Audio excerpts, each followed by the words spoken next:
Assalamualaikum warahmatullahi wabarakatuh. Selamat berjumpa kembali pada kesempatan kali ini. Kami akan memberikan sedikit ringkasan materi PPKN, di mana ringkasan itu meliputi materi dari kelas 7, kelas 8, ataupun ada sedikit dari kelas 9. Pertama, dalam ringkasan materi PPKN kali ini yang akan kita bahas adalah tentang sejarah pembentukan BPUPKI. Dalam sejarahnya, latar belakang pembentukan BPUPKI secara formal termuat dalam maklumat Gun Seikan nomor 23 tanggal 29 Mei tahun 1945. Dan dikeluarkannya maklumat tersebut karena kedudukan Jepang sudah sangat terancam atau terdesak oleh sekutu.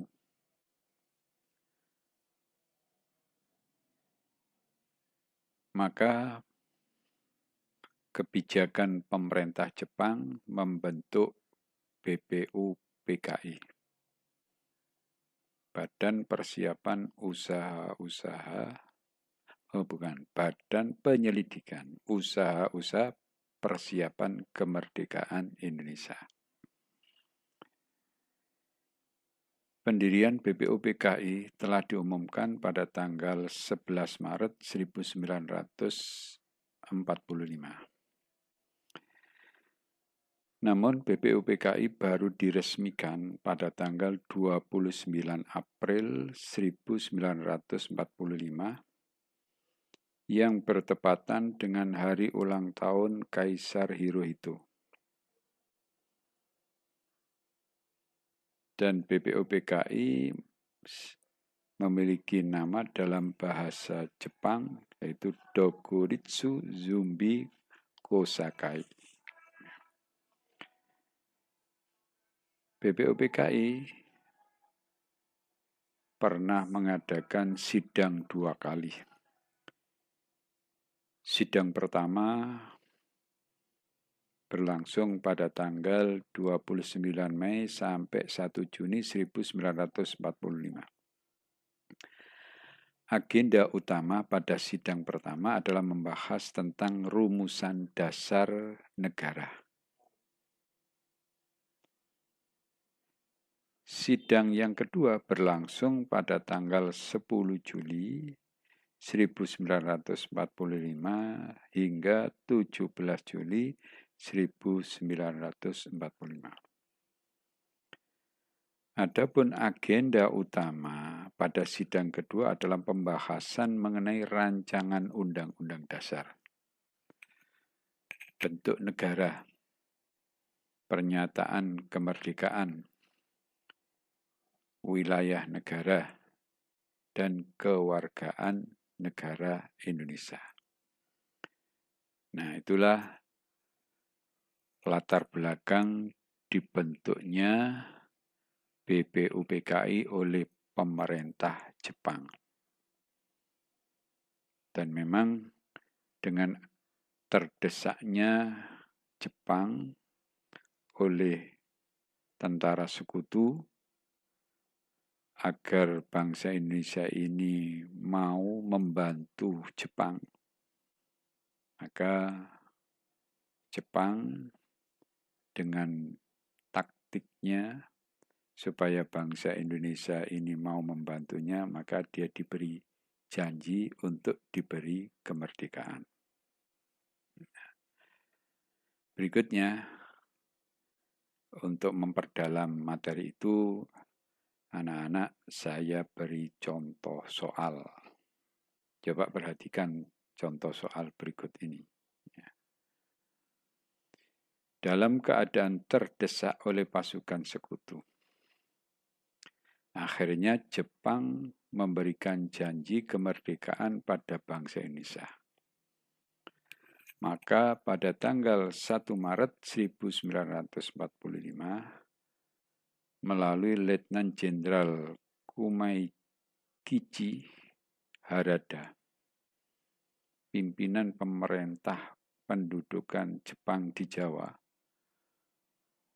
mengumumkan pembentukan lembaga yang diberi nama, pilihannya ada 4.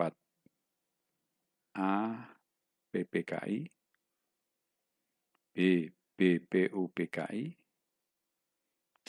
MPRS, D. BPK. Coba kira-kira dari keterangan sebelumnya, pilihan yang tepat bagi anak-anak, kira-kira jawaban yang mana? Tentunya sesuai dengan penjelasan ringkasan tadi, lembaga yang dibentuk oleh pemerintah Jepang pada tanggal 1 Maret 1945 adalah BPUPKI. Berikutnya akan kita bahas tentang Lembaga Perlindungan Hak Asasi Manusia. Karena sesuai dengan Undang-Undang Dasar tahun 1945, terutama pasal 1 ayat 3, negara Indonesia adalah negara hukum.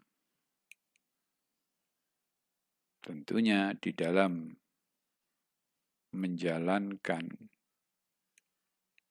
tugas untuk melindungi bangsa Indonesia harus tetap berdasarkan pada hukum yang berlaku di Indonesia. Nah, adapun lembaga yang melindungi hak asasi manusia di Indonesia adalah 1. Polri, Kepolisian Republik Indonesia. 2. Komnas HAM, Komisi Nasional Hak Asasi Manusia. Komisi Nasional Anti Kekerasan Terhadap Perempuan.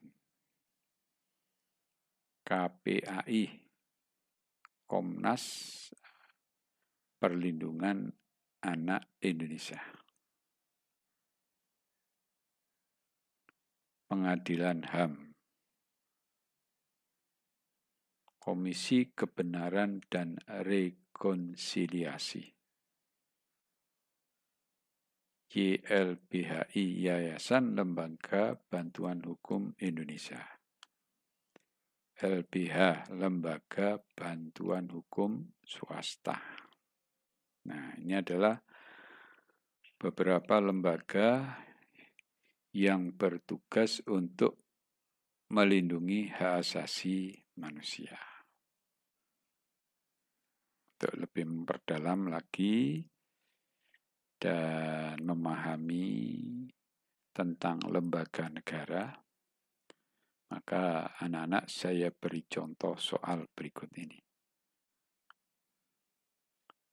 Ada satu kasus, inisial ZM menjadi korban kekerasan anak oleh Angga Santadewa di Tangerang.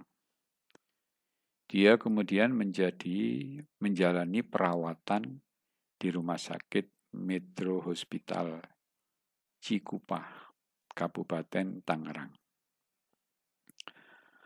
Komisi yang bertugas melindungi dan menyelamatkan hak-hak anak tersebut adalah 1.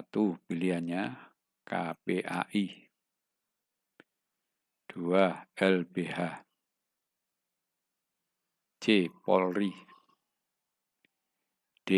YLBHI. Nah, tentunya kalau Anda anak-anak mau menyimak penjelasan sebelumnya bahwa komisi yang bertugas melindungi dan menyelamatkan hak anak apabila terjadi pelanggaran terhadap hak asasi anak atau terjadi kekerasan terhadap anak, maka komisi yang menangani itu adalah KPAI, Komisi atau Komnas Perlindungan Anak Indonesia. Contoh berikutnya, Indonesia menganut teori kedaulatan hukum, sebagaimana diatur dalam pasal-pasal Undang-Undang Dasar Negara Republik Indonesia tahun 1945.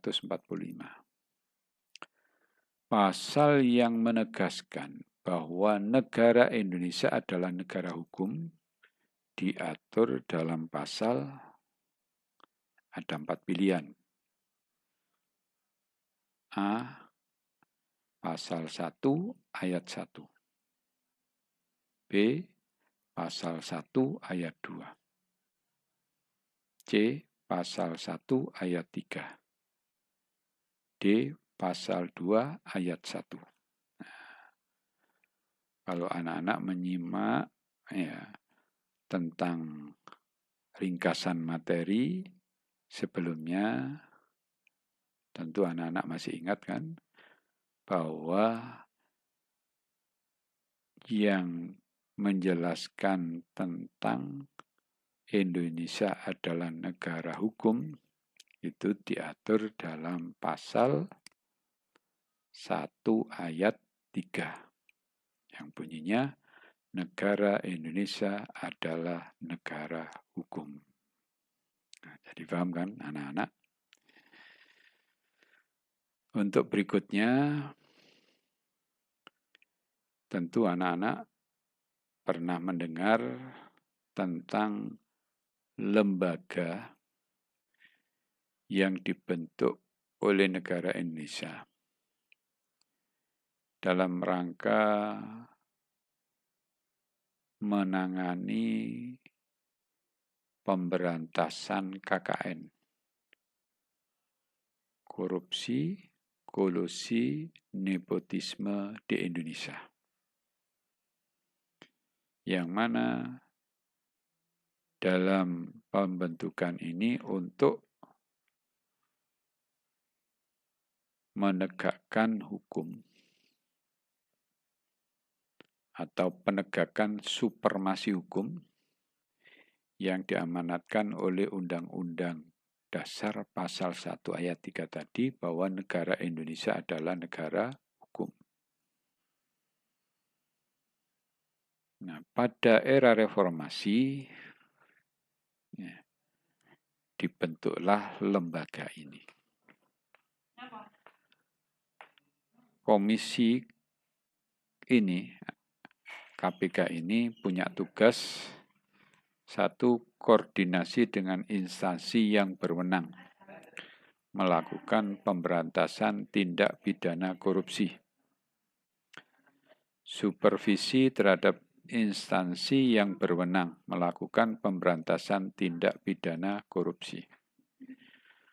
Melakukan penyelidikan, penyidikan, dan penuntutan terhadap tindak pidana korupsi.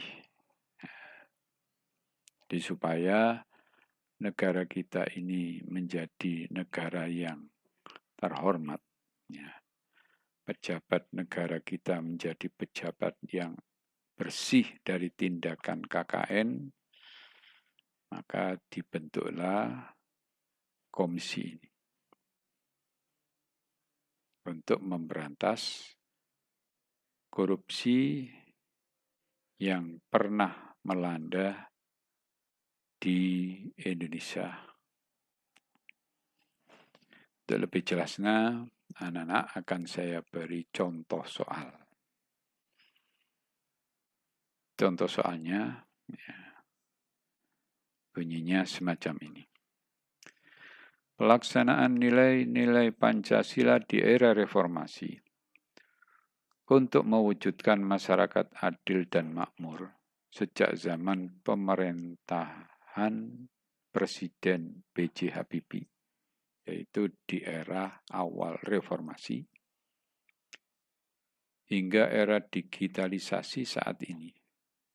Banyak mengalami kemajuan yang baik, sekaligus banyak hambatan yang sulit diselesaikan, yaitu maraknya perilaku korupsi, kolusi, dan nepotisme atau KKN di kalangan aparat pemerintahan.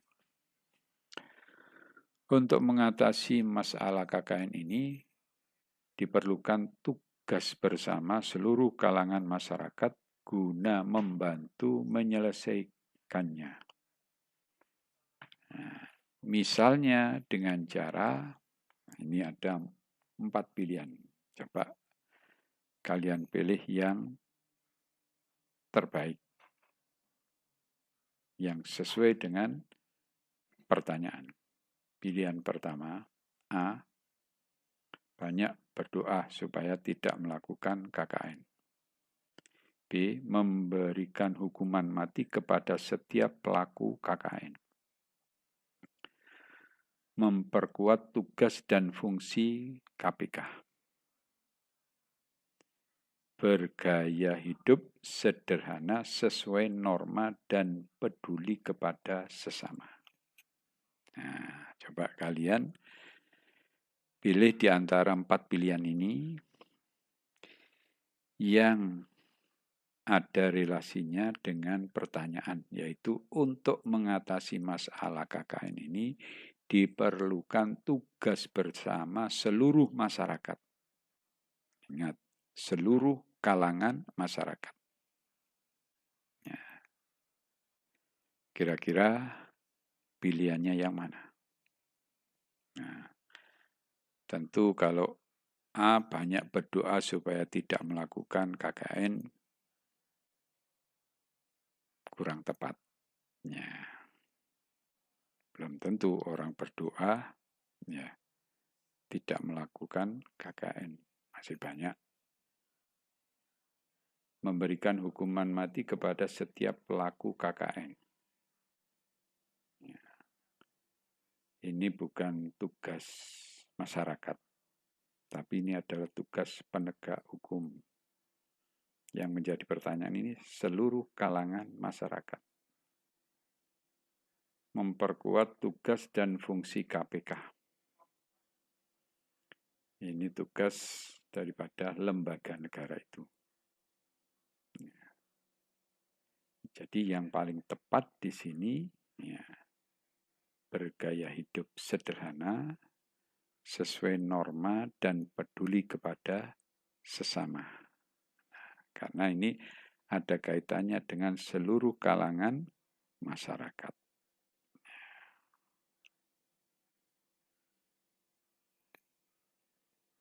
Dipaham ya? Tuh.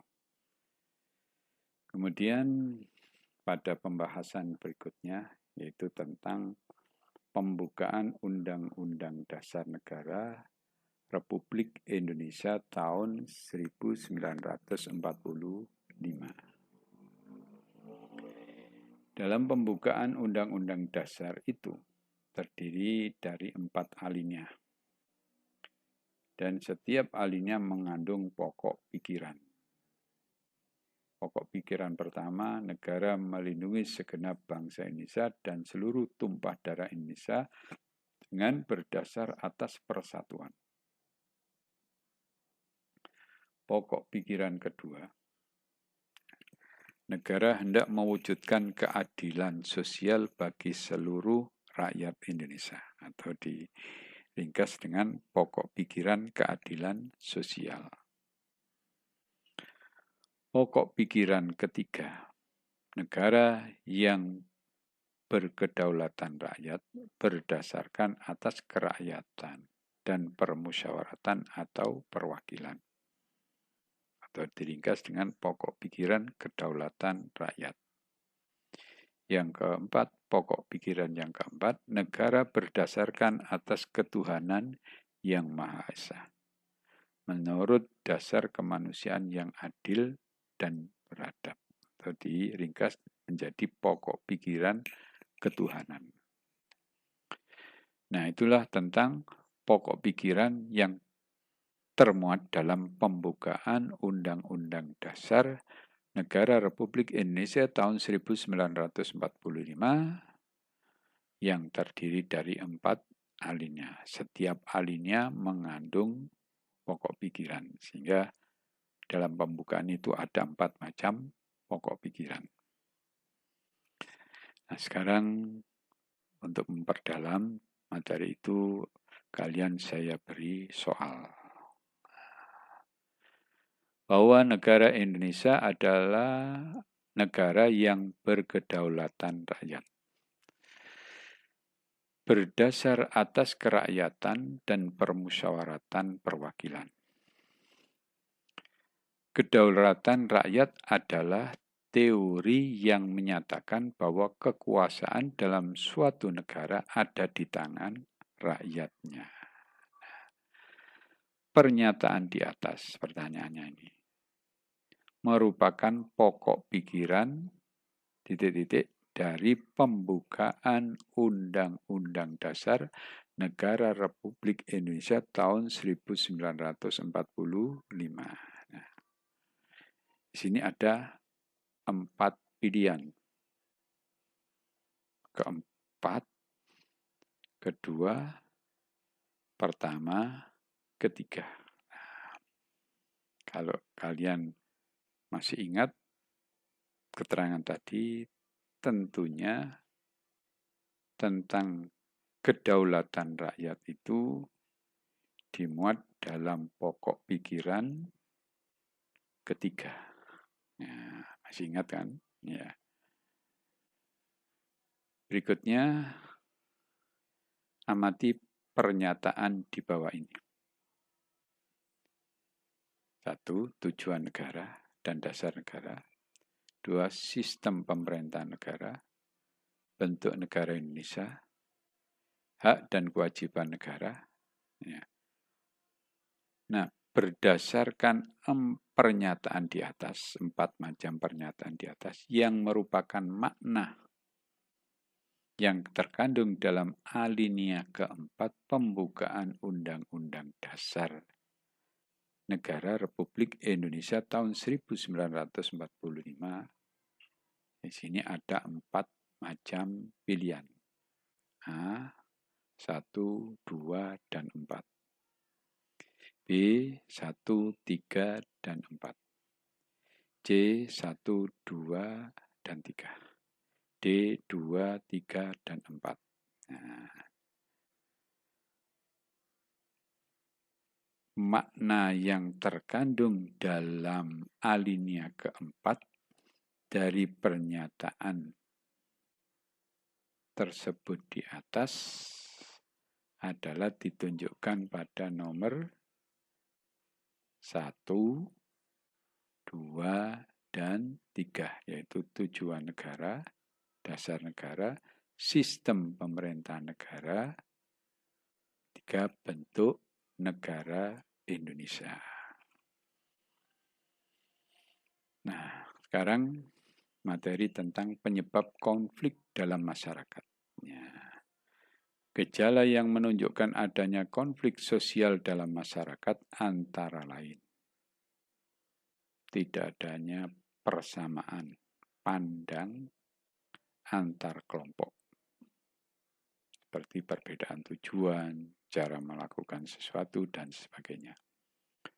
Norma-norma sosial tidak berfungsi dengan baik. Adanya pertentangan norma-norma dalam masyarakat. Sanksi terhadap pelanggar atau norma tidak tegas atau lemah. Tindakan anggota masyarakat sudah tidak lagi sesuai dengan norma yang berlaku. Terjadi proses disosiatif, yaitu proses yang mengarah pada persaingan tidak sehat. Tindakan kontroversial, dan pertentangan atau konflik. 6 macam gejala ini yang menunjukkan adanya konflik sosial dalam masyarakat Indonesia.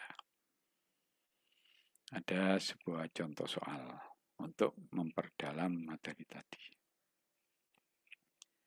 Sikap toleransi perlu dikembangkan dalam masyarakat yang memiliki keberagaman suku, budaya, agama, ras, dan antar golongan. Karena titik-titik. Pilihannya A.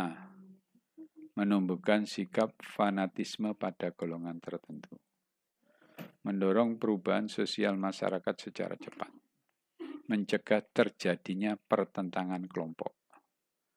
Mempertegas perbedaan kelas sosial dalam masyarakat. Jawaban yang paling tepat ditunjukkan pada C, itu mencegah terjadinya pertentangan kelompok. Coba cermati dengan baik beberapa pernyataan berikut ini. Terjadinya konflik dalam masyarakat. Terciptanya integritas nasional. Munculnya sikap primordialisme. Menjadi sarana untuk memajukan pergaulan. Munculnya sikap etnosentrisme. Berdasarkan pernyataan di atas yang merupakan dampak negatif. Ingat, dampak negatif. Yang ditimbulkan dari keberagaman masyarakat Indonesia ditunjukkan pada pernyataan nomor, di sini ada 4 pilihan. A, nomor 1, 2, 5. B, 2, 3, 4. C, 1, 2, 5. D, 3, 4, 5. Nah, dampak negatif. Nah, coba amati anak-anak sekalian. Nah, kira-kira jawaban yang paling tepat itu ditunjukkan pada nomor 1, 3, dan 5. Itu terjadinya konflik dalam masyarakat. Munculnya sikap primordialisme dan munculnya sikap etnosentrisme. Nah, materi berikutnya adalah tentang lembaga-lembaga negara menurut Undang-Undang Dasar Negara Republik Indonesia tahun 1945. Nah, tentang lembaga negara ini ada perbedaan. Perbedaannya undang-undang sebelum diamandemen dengan undang-undang dasar setelah diamandemen. Anak-anak bisa mengamati gambar di atas itu lembaga negara berdasarkan undang-undang dasar sebelum diamandemen. Yang di bawah itu adalah lembaga negara setelah undang-undang dasar ini diamandemen. Perbedaan yang mencolok di situ adalah lembaga MPR. Nah, sebelum diamandemen, lembaga MPR itu adalah lembaga tertinggi negara. Tetapi setelah diamandemen, istilah itu tidak ada. Ya. Tidak ada istilah lembaga tertinggi, yang ada hanya lembaga tinggi negara. Nah, tugas MPR tentunya setelah diamandemen ini berubah. Tugas utama MPR. Nah, yang saya paparkan di sini adalah tugas MPR berdasarkan Undang-Undang Dasar hasil amandemen. Di antaranya melantik presiden dan wakil presiden, memberhentikan presiden dan wakil presiden dalam masa jabatannya kalau sudah berakhir. Memilih presiden dan wakil presiden dari 2 pasang oleh presiden dan wakil presiden yang diusulkan oleh partai politik. Ya. Itu diantara beberapa tugas-tugas MPR. Coba kalian amati. Ya. Kalian baca secara cermat dari tugas-tugas MPR berikut ini untuk memahaminya. Kemudian kita akan mengkajinya dan memperdalamnya dengan sebuah pertanyaan berikut ini. Amati tugas lembaga berikut ini. Ya.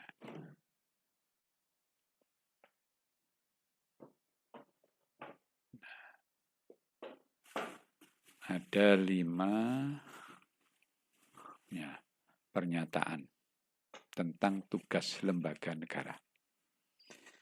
1. Mengubah dan menetapkan undang-undang dasar. Melantik presiden atau wakil presiden. Menetapkan peraturan pemerintah. Mengangkat dan memberhentikan menteri-menteri negara. Memberhentikan presiden dan atau wakil presiden dalam masa jabatannya menurut Undang-Undang Dasar. Berdasarkan pernyataan di atasnya, yang merupakan tugas dan wewenang MPR di Indonesia ditunjukkan pada nomor, ada 4 pilihan. A, 1, 2, dan 4. B, 1, 2, dan 5. C, 1, 4, dan 5. D, 2, 3, dan 4. Nah, coba perhatikan tentang lembaga, tugas lembaga negara ini. Nah, berdasarkan paparan tadi, memang setiap lembaga negara itu punya tugas masing-masing. Namun yang menjadi pertanyaan di sini adalah tugas dan wewenang MPR. Nah, berdasarkan pemaparan tadi, maka tugas dan wewenang MPR itu ditunjukkan pada nomor 1, 2, dan 5. Ya.